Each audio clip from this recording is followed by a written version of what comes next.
ఇక్కడికి 3.5 కిలోమీటర్ల దూరంలో ఉండే నారాయణపురం అనే ఒక కుగ్రామంలో ఒక మధ్యతరగతి రైతు కుటుంబంలో జన్మించిన నేను 6th 7th కొర్లగూడెంలో చదువుకున్నాను.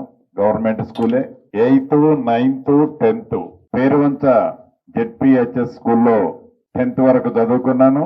ఇక్కడ 81 నుంచి 83 వరకు ఇంటర్మీడియట్ మ్యాథ్స్ చదువుకున్నాను ఇదే కాలేజీలో. అంటే ఇంతకుముందే మీ లెక్చరర్ గారు నా అడ్మిషన్ సీరియల్ నెంబర్ ఎంతో తెచ్చిచ్చారు, 777. అప్పటి స్మృతులు, అప్పటి అల్లరి, అప్పటి లెక్చరర్లతో మీద ఉన్న గౌరవం ఎప్పటికీ గుర్తొస్తుంటది.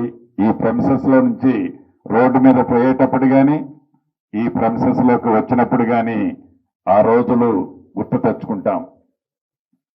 మనం అనుకుంటుంటాం, అబ్బా సీనన్న ఎంత పెద్దోడైండ్రా, ఇవాళ మంత్రిరా, సీనన్న అంటే మామూలు మాటరా అని మీరంతా ఒక పక్కన సీనన్నగా తెలిసిన తర్వాతనే మీకు తెలుసు.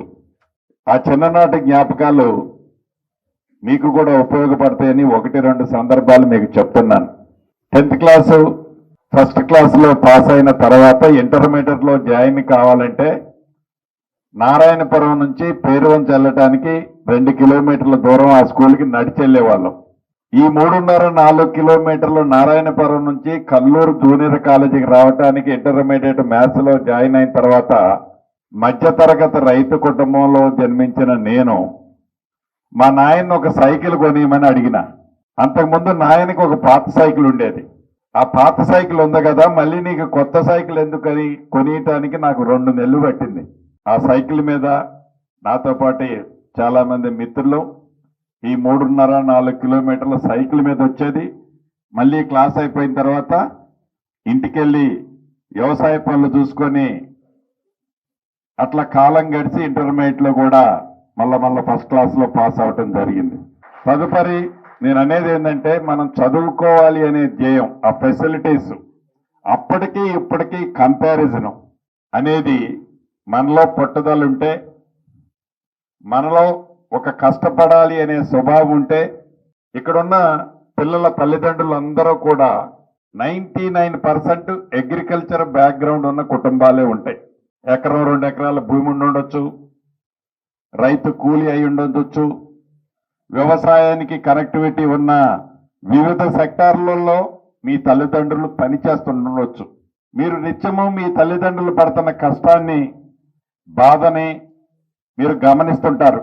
మీ తల్లిదండ్రుల ఆలోచన, ఆశయం, వాళ్ళ తాపత్రయం, నా బిడ్డో నా కొడుకో నాలాగా కష్టపడొద్దని, నేను అనుభవిస్తున్న కష్టం నా బిడ్డ కొడుకు భవిష్యత్తులో పడొద్దని, వాళ్ళు ఒక పొద్దు తిని తినక సరైన బట్టలు కూడా కట్టుకోకుండా ఆ సంపాదించిన 10 రూపాయలు, 50 రూపాయలు, 100 రూపాయలు మీ తల్లిదండ్రులు మీ ప్రయోజకుల్ని చేయటం కోసం ఏదైతే కష్టపడి అది మీకు ఏమీ ఆశించకుండా మీ దగ్గర మీ తల్లిదండ్రులు చల్లగా నా బిడ్డలు ఉండాలని పడే కష్టాన్ని మీరు గమనించినట్లయితే మీ జీవితానికి గమ్యం ఏమీ కావాలి అన్నది మీరే నిర్ణయించుకుంటారు. ఇందాక మా సోదరిమణి రాగమయ్య గారు చెప్పినట్లు, ఈ మధ్య ఏదైతే మోటివేషన్ క్లాసులు జరిగినప్పుడు దాంట్లో ఎమోషనల్ గా ఆ స్పీచ్ వారు ఇచ్చినప్పుడు మీరు ఎమోషనల్ అయింది. ఆ ఎమోషనల్లో ఒక క్షణంలో నేను కూడా డెఫినెట్ గా మా అమ్మా నాయనకి, మా టీచర్స్ కి, ఈ ప్రాంతానికి మంచి పేరు తేవాలని మీరు పడే తపన ఆ 1 నిమిషమో ఆ 1 రోజో కాకుండా దాన్ని మీ గోల్గా మీ లైఫ్ లో ఒక అచీవ్మెంట్ టార్గెట్ పెట్టుకొని ముందుకు నడిచినట్లయితే తప్పకుండా మీరు కూడా మీ గమ్యానికి, మీ తల్లిదండ్రులు ఆశించింది, మీ టీచర్స్ కోరుకున్నది, ఈ ప్రాంతంలో పుట్టినందుకు మీ జన్మ ధన్యమవ్వాలంటే తప్పకుండా మీరందరూ కష్టపడాలని మనస్ఫూర్తిగా కోరుకుంటూ, ఏదైతే దయానంద్ గారు కానీ, రాగమయ్య గారు కానీ వారు సంపాదించిన కొద్దిపాటి సంపాదనలో వారి ట్రస్ట్ ద్వారా ఇక్కడ ఏదో కాలేజీ డ్రెస్సెస్ పుస్తకాలే కాదు, నియోజకవర్గంలో అనేక సంక్షేమ కార్యక్రమాలు,